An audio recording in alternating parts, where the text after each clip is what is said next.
And we'll begin. Thank you, Gail. A couple of reminders that most of the sessions today will be recorded and then we'll be posting those publicly. And there are some expectations for participation that you'll find at the end of your event flyer. And that just ensures that we have a positive experience for everyone.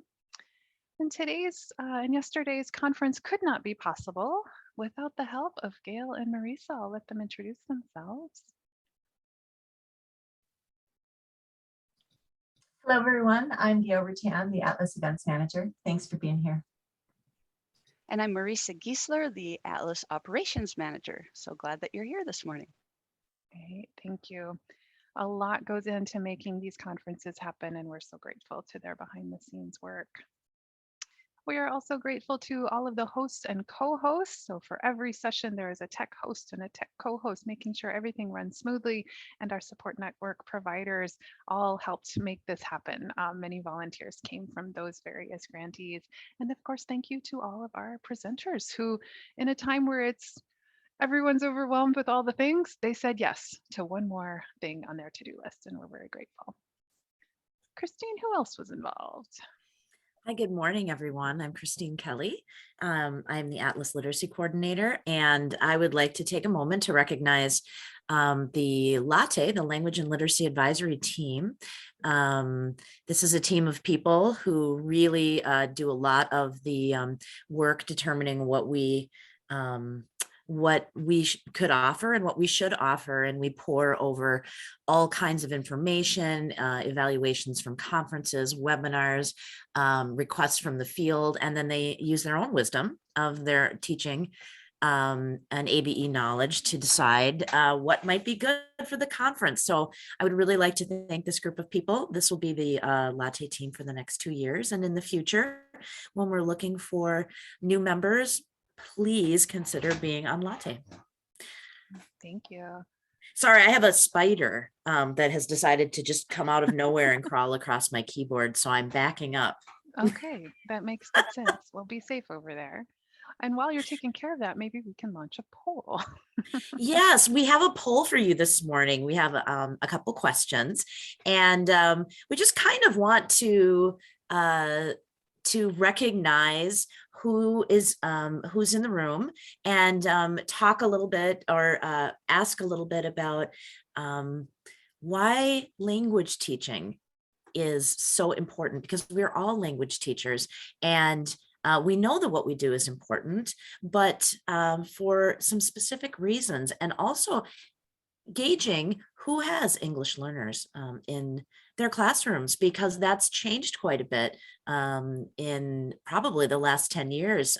Most of my students are English learners in my GED classroom. So please, the poll is here in front of you. Go ahead, and then we will see the results.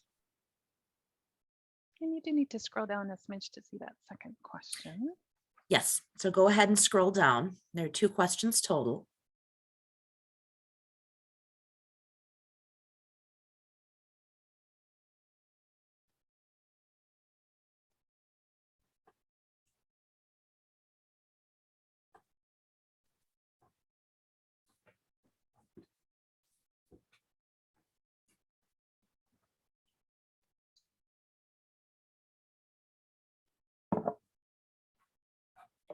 Yeah, Kristine, this is looking very similar to yesterday, actually.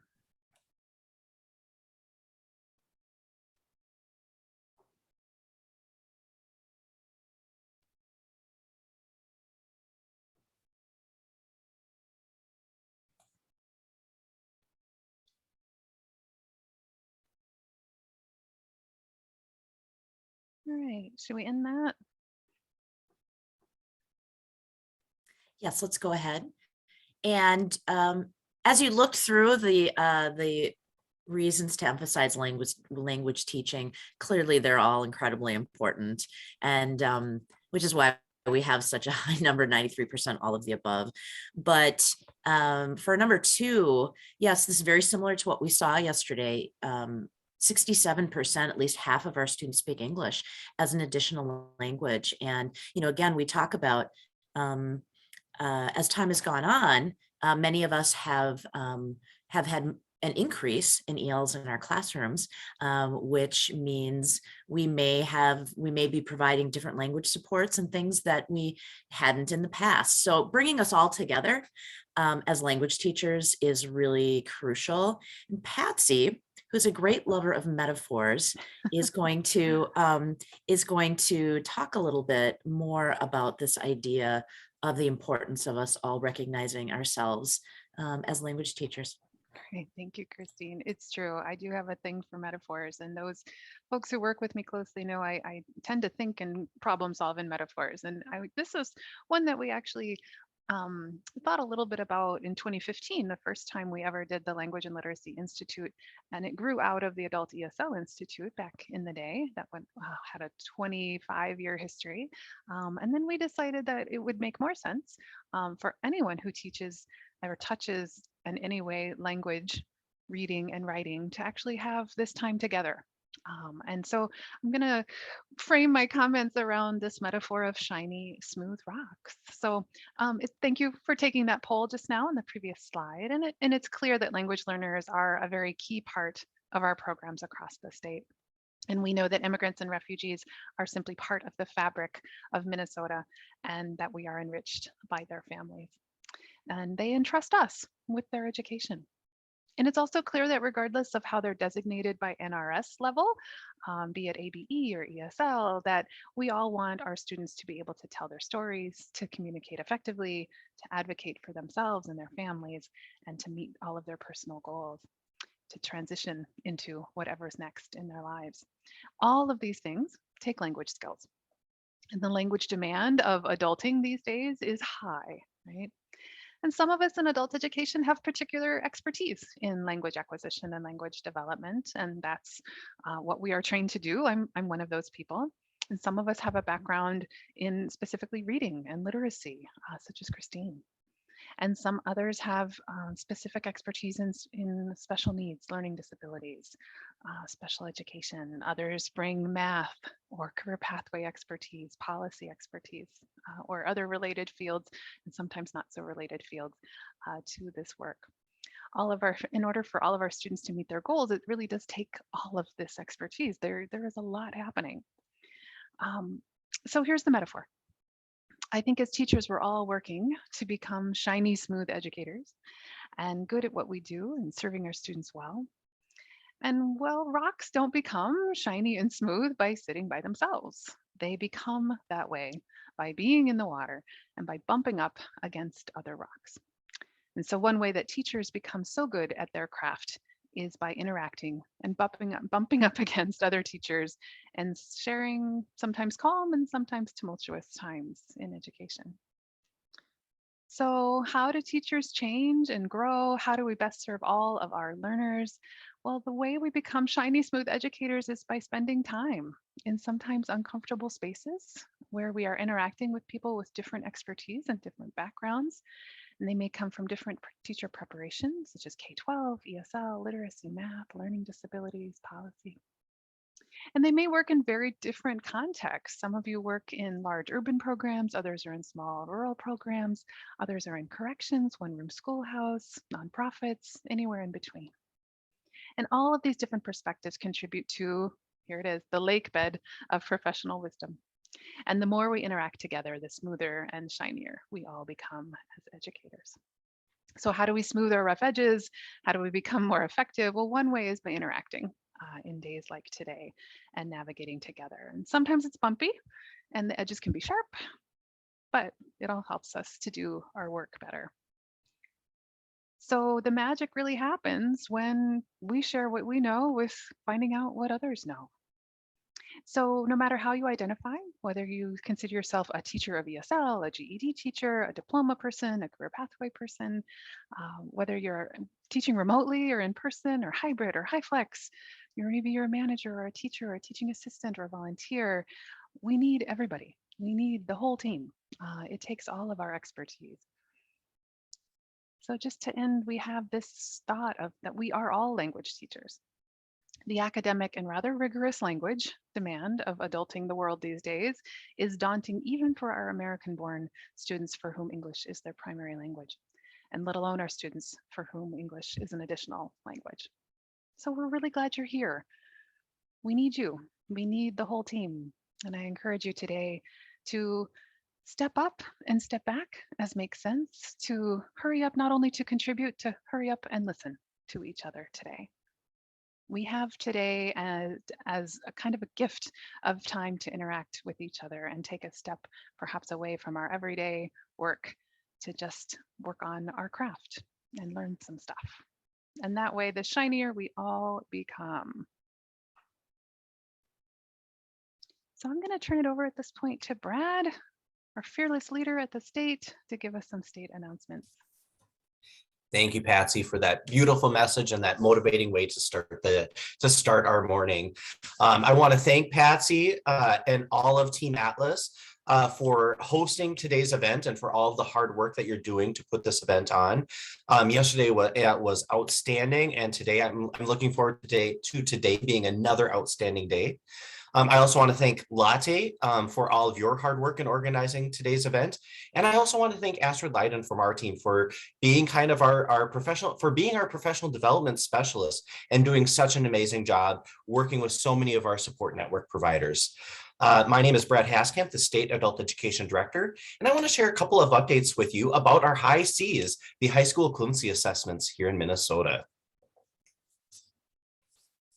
First, I want a lot of people are asking about HiSET. When will HiSET be available? As many of you know, most of you hopefully know, HiSET has been approved as a second secondary credential test or high school equivalency test in the state of Minnesota, but in addition to GED. So GED is already in operation, and now HiSET will soon be implemented.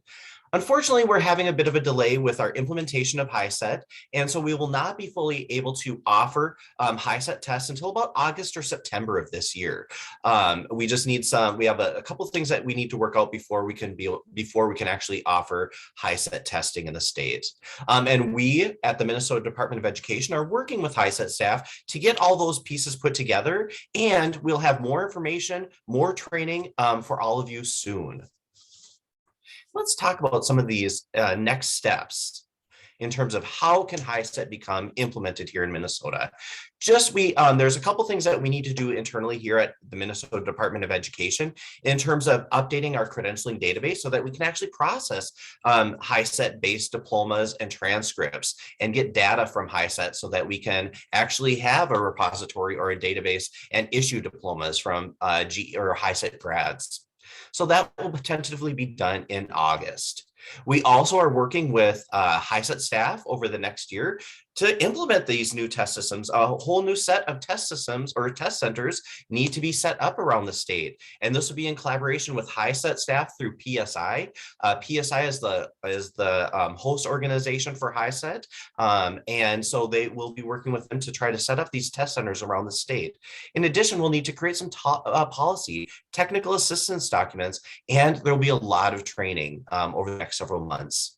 And we also need to communicate this new information to a lot of our stakeholders, not only adult education and our test center folks and our testers and graduates, but also to employers, to post-secondary institutions, to legislators, and to others to make sure that they are aware that there are two test options here in the state of Minnesota that will lead to a high school equivalency diploma.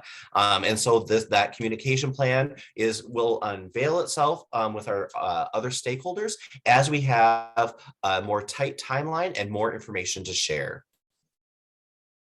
Helping us with this work is our High Cs Advisory Group. I am so excited about this High Cs Advisory Group. They are passionate, they are working hard, and they are really doing some great thinking and idea sharing to make sure that we become a two-test state and that people have the information that they need and people have the resources they need. And so these 9 individuals from around the state of Minnesota, from a wide variety of adult education programs, are so essential. Their feedback is representative of our state adult education system, and they're really guiding us and making sure that we do GED implementation and HiSET implementation well, and that we provide the training, the technical assistance, and just structure our system the way that it needs to be to best serve our communities, to best serve our testers. So thank you to these 9 individuals for serving on our High Seas Advisory Group.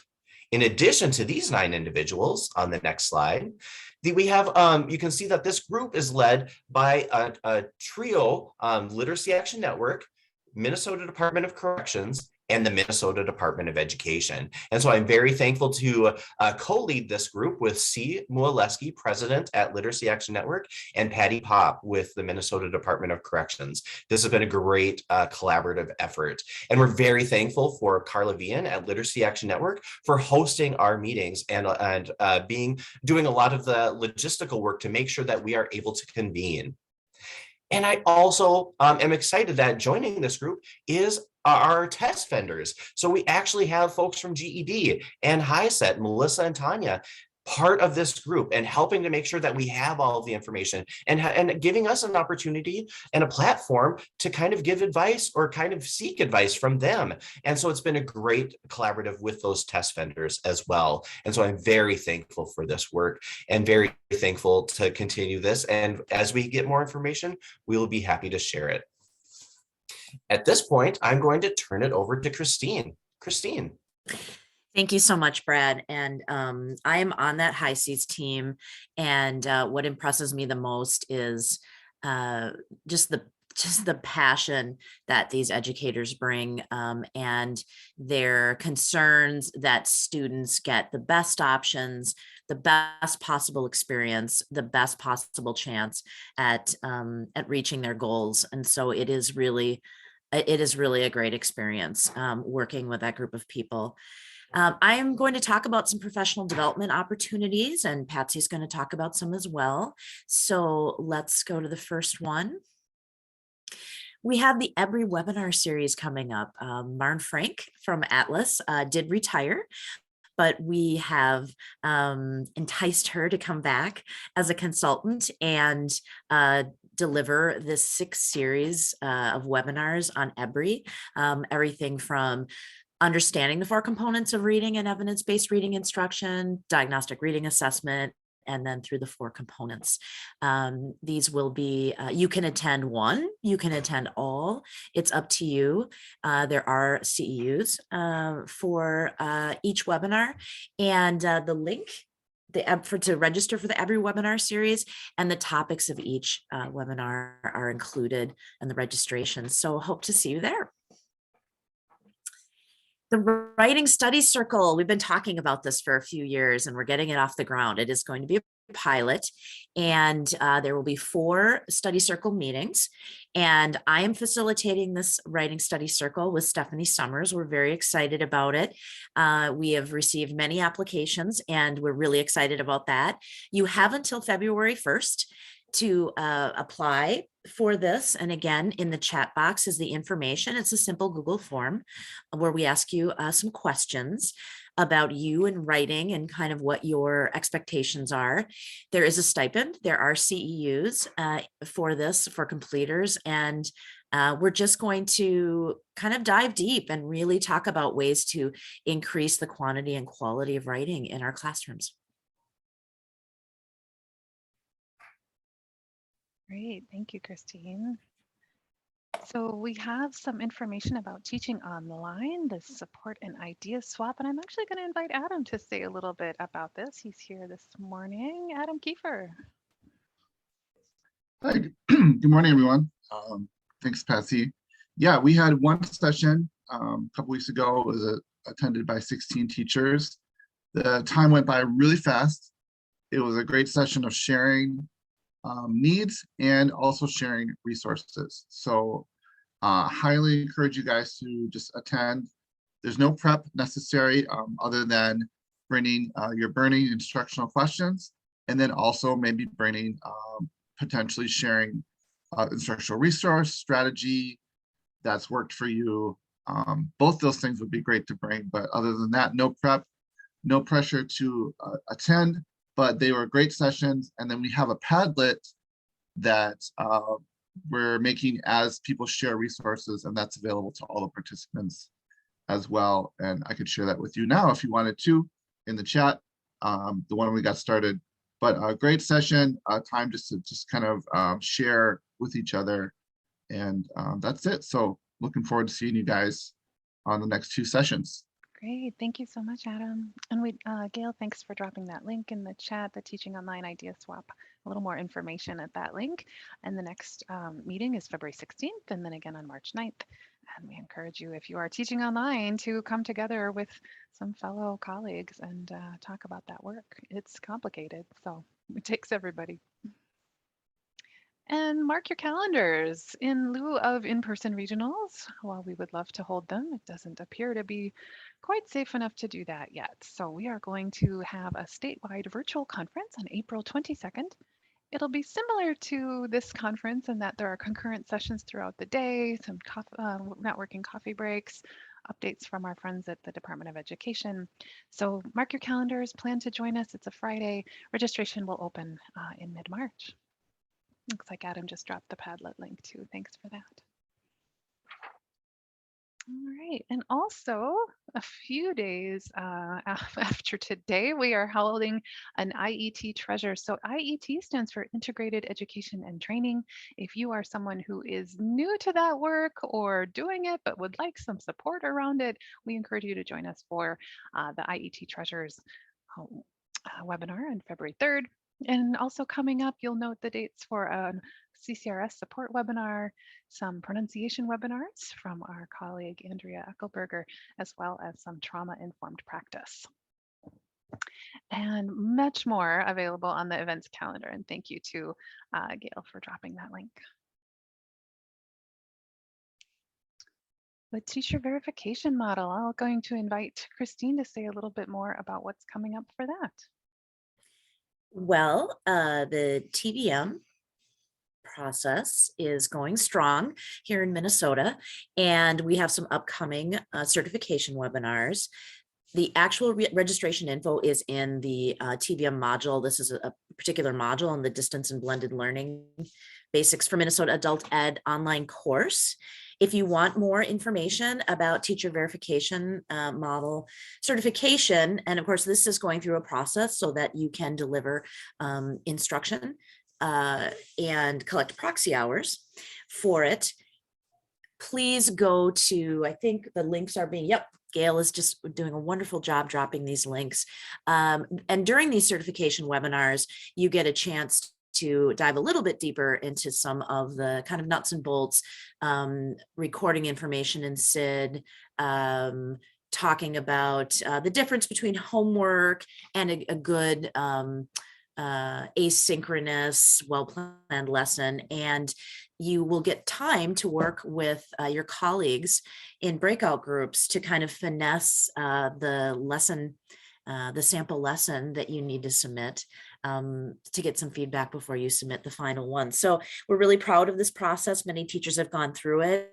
We are excited to present at the National Co-ABE Conference on this. So for those of you who have gone through the TVM process, thank you so much for all of your feedback. It's really due to the people who've gone through it, who have helped us really shape this.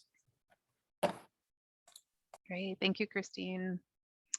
All right, just a few more announcements here. We want to be sure you are aware of the ABE Professional Development YouTube channel. So if you have finished Netflix, you can start on the YouTube channel. There are any number of things that will be of interest to you, no matter what you teach. There is a playlist for everybody. So we hope that you will take a look. And in fact, all of our sessions from yesterday are already uploaded. They are in a playlist that very accurately labeled Language and Literacy Institute 2022. And yes, thank you, Adam. People should subscribe and feel free to comment on the various webinars. There are dozens and dozens of good things that you can take a look at there. And also coming up, if you are someone who needs to renew your teaching license this year, the cultural competency is a new-ish requirement within the last couple of years by the State Professional Educator Licensing and Standards Board. And this is the PELSB approved relicensure for cultural competency. It is also geared specifically to adult educators. We have had the good fortune of partnering with Dr. Rose Chu and Andrea Eckelberger, who will again be delivering this training in February. It's a lot for one day, so we're splitting it into 2 half days, and you can go ahead and register now at the link that Marisa shared. If you work with integrated education and training, in addition to the February 3rd webinar, you'll also want to mark your calendar for April 28th. This will be an institute. It's just a half day, a 3-hour institute with some concurrent sessions, specifically for those who either are new to IET or are in IET but want to strengthen that program and collaborate with others doing similar work around the state. So whether you are new to it or experienced with it, we hope you'll join us on April 28th for some workshops specifically around integrated education and training, single set of learning objectives, all those sorts of things. Kristine, tell us about today's agenda. Yes, for those of you who were here yesterday, the agenda is very similar. We won't have the informational take and bakes, but we will have these network coffee breaks today, and the topics are in your flyer. So we have a 2-hour concurrent session this morning, and then we will have our 2 75-minute sessions this afternoon with a lunch break. And hopefully everything yesterday went beautifully and the workshops were wonderful, and it will go well today. So we're really happy to have you with us. The flyer is the key. Patsy will talk about that in a moment. Quickly, graduate credit for this conference. If you are looking for a graduate credit at a reduced rate, this is a great opportunity for basically just coming to the conference and doing what you would probably do anyway, which is applying something that you learned today. So there is a link to register. It's a simple Google form, and we ask that you register by February 18th. You will submit a summary and an application task of something that you learned. This is available for people who've attended both days of the Institute. And if you want to learn more about the ABE license, we are the only institution in Minnesota to offer the ABE license. You can click, or if you look at the slide deck, or Gail just posted more information. So we would love to have you get graduate credit for something you're doing already. Great, thank you, Kristine. And just a special thanks to Kristine Kelly as our literacy coordinator, who's done much of the heavy lifting for making sure the content of this conference meets all of your needs. So thank you, Kristine, for all of your hard work in making today happen. Quick heads up, there will be times throughout the day where we will ask you to turn on your camera and unmute to contribute to a discussion in a small group, for example. Generally, for bandwidth reasons, we ask you to keep your video and microphones off, but when you are asked to do so, we hope you'll be ready to jump in and talk to each other.